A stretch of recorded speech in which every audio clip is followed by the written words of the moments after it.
Alright, so I thought I'd make a video. I haven't made one in a while. The one I uploaded was from a few weeks ago. So, peace. And I can't wait to show you this little comparison video that I have for you. Alright, so hello and welcome. Thank you everyone who has been commenting on my videos, because do you know how much encouragement that gives me? Like, just the fact that anybody's watching these videos gives me so much encouragement. Let me turn on the light here so you can see the room a little bit better. All right, it's Johanna. Recently, I have been quite busy. I've been really working my tail off in my neighborhood. I've been working with community members around homelessness, not just in my neighborhood, but out further to downtown. It's been really exciting because I've been able to use my skills and I've been able to build new skills that I didn't even know I might have. Ugh. Back to perfume.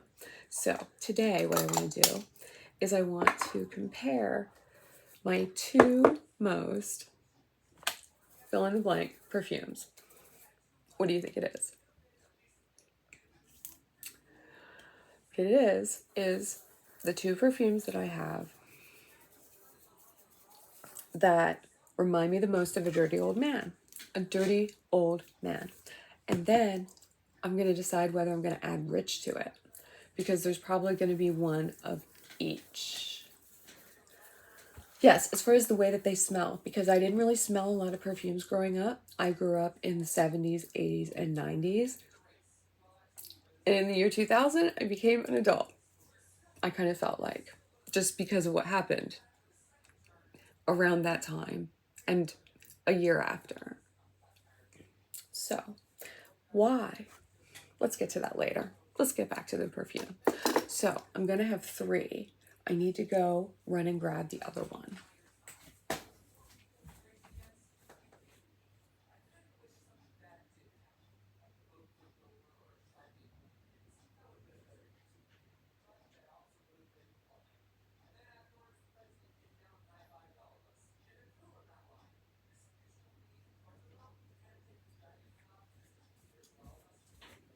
All right. So, I have a total of 4 bottles of perfume here, and I think I'm happy with that number. The perfumes that make me think of a dirty old man the most, and then they're ranked from the scariest dirty old man to the most okay dirty old man. I know, I keep the word dirty in there because I've got a dirty mind. I'm just so dirty, you know? And besides that, when you think of a dirty old man, you get various horrible things. Horrible. Because if a man is old, he's got a chance to accumulate wealth or whatever around him, like people, his wife, who didn't know who he was going to become until after they got married, and ends up turning out to be the devil himself. And then your daughter grows up to realize that not all men are the devil. Like, literally, there's God, there's an angel in each man. Back to perfume. So, that was a lot about the why, and I want to get back to perfume. So there's one perfume here that I've chosen, and I might choose others later, that will approximate the age of a man at very close to what these others are. The same age group, old man, but maybe leave out the dirty. Leave out the dirty and have it be a angelic old man in a cool way. So that old guy might go out and smoke sometimes, or drink, or just whatever you might even think of these days that's legal or illegal. But you know, he's in all phases, and that's what it is like these perfumes are of that age and male, which is my favorite type of perfume, male. And hopefully female will come shortly thereafter, because I'm starting to get into Elizabeth Taylor's lines. They're not really discontinued either. They're cheap. but they're good. And Elizabeth Taylor and I share a birthday. We share a birthday. I mean, not the same year, obviously. I mean, I hope it's obvious. Yes, because my age is up there. I'll tell you, I'm 47. I turned 47 on February 27th. So that's around when my life changed again, which is a story for another time. So let's hear. There is Salvador Dali, Eau de Toilette. This is discontinued. Salvador Dali died, and he did start this company, I believe. So this does not smell much from the sprayer to get the full depth of this. So I'm going to spray it on. Okay, I need to let it rest a little longer before I smell it. Longer than I did on Polo Green. How'd you like that video, by the way? Polo Green. It's like my own perfume, comparing my own perfume to it, because that's what I do. I'm gonna compare my perfume to all of my perfumes I buy. Because you haven't seen my collection yet. I need to get shelves, and then I need to figure out how to organize those shelves. Okay. Okay. Interesting. Okay. It's just that the winner of this rich, dirty old man competition is kind of already the king there. In my mind, in the back of my mind, I kind of already know what it's going to be, but I still want to spray it. These, I probably should not spray as much because I am polluting the entire air between with that. Salvador Dali. Okay, I just did like 1.5 sprays of, the lid is kind of not working right, but it's Hohang Club by, it's Eau de Toilette. Yeah, I think that might be the only way it was released, and it's by Balenciaga Paris. This is the 0.8 volume ounce, so it's 25 milliliters, and it says 90% volume on it. So this is from the 1990s. I believe it's from the early 1990s. So technically, there could have been rich, dirty old men in my life who smelled like this one. That must be what's coming to me. Smelled like this one, whether they were wearing this one or something that was inspired by it or something that came out at the same time, who knows. But some dirty old man that was rich smelled like this. Definitely. Definitely. There is something way dirty in this perfume. Like a man who wants to smell like this or does, you would think it was their body odor combined. You would think that's what an old man's body odor smelled like. You wouldn't know that it was this perfume that changed your mind about that. So this perfume was responsible for some aspects of your memory or whatever. Let me just try the Salvador Dali again. Okay, Salvador Dali is so pure. He is a good guy. He is really a good guy deep down. He is misunderstood sometimes because he screwed up. These men, they make so many mistakes. And then we've got, I guess the only one I have for this part of the competition, it's the not rich, dirty old man. Polo Green. I know. This is the not rich, dirty old man smell. This is what he smelled like.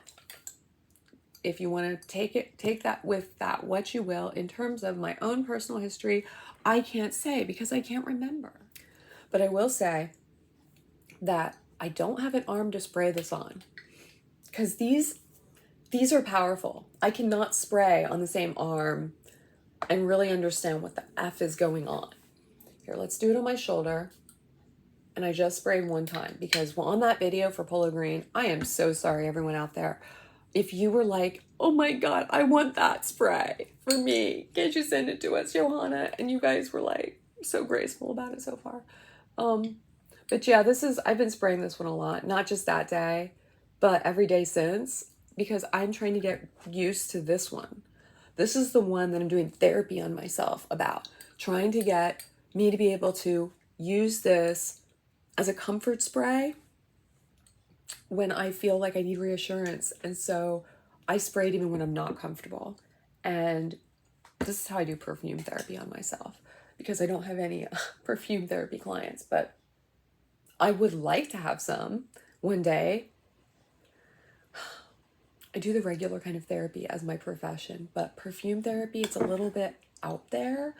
Yet, still to this point, I mean, it's maybe I could be a pioneer of perfume therapy, but I need to get used to this guy being a comfort in my life, the kind that doesn't smell rich, okay? Because I didn't have the rich kind around me, at least not until I was older. Yeah, then I sure did. Yeah, when I was like 19 or 20, I worked as a care companion, in-home care companion. Well, turned out that there was this request that they had that they could not fill. And it was for someone that may or may not be me, but they're supposed to look a certain way. And they sent me. So I was like a legal companion. I was legally employed. I got paid more. I believe it was about minimum wage, which was under $10 an hour in the 1990s in Portland, Oregon. And I'm a person that's autistic. I have been diagnosed with Asperger's or high functioning autism, but you're still expected to pay your student loans if you have autism. High functioning, you can't get partial disability. Did you know that doesn't exist? Partial disability, it does not. All right, so I'm gonna smell these again. Hohen Club is so dirty. Oh my gosh. Salvador Dali is a really good guy. I still agree. And I do smell the anise or licorice. That smell, I smell it on there. It's not overpowering. If you have issues with people that smell like black licorice, which I think a lot of people in this world do, I've run into enough of them.